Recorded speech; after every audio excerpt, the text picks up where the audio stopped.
বাগেরহাটের খান জাহান আলী রহমতুল্লাহ আলাইহের মাজার ১৪৫৯ সালে বাংলার সুলতানি আমলের একটি ঐতিহাসিক সমাধি, যা বিখ্যাত সুফি সাধক ও খালিফাতাবাদের শাসক উলুগ খান জাহান এর সমাধি হিসাবে পরিচিত।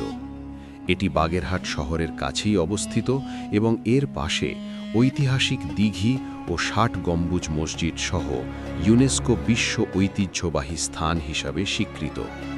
খান জাহান আলী মাজারের ইতিহাসের প্রধান দিকগুলো হল প্রতিষ্ঠাতা ও সময়কাল।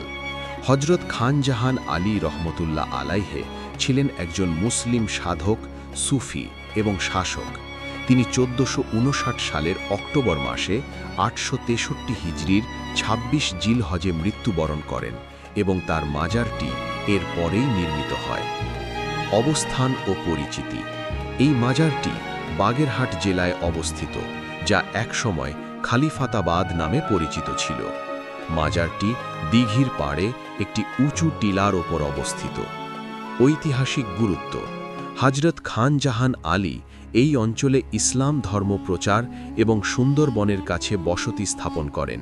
তিনি অনেক মসজিদ, রাস্তা ও দিঘি নির্মাণ করেছিলেন, যেমন দিঘিটির নাম খান জাহান আলী দিঘি। স্থাপত্য শৈলী।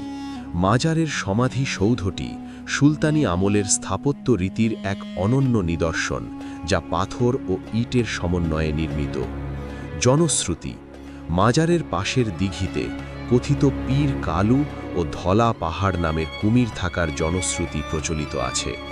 প্রতি বছর হাজার হাজার দর্শনার্থী এবং ভক্ত এই ঐতিহাসিক স্থানটি জিয়ারত করতে বাগেরহাটে আসেন। হ্যালো সবাইকে, আজকের ভিডিওটা ভালো লেগে থাকলে সাবস্ক্রাইব করে আমার পাশে থাকবেন আর বেল আইকনটা প্রেস করতে ভুলবেন না।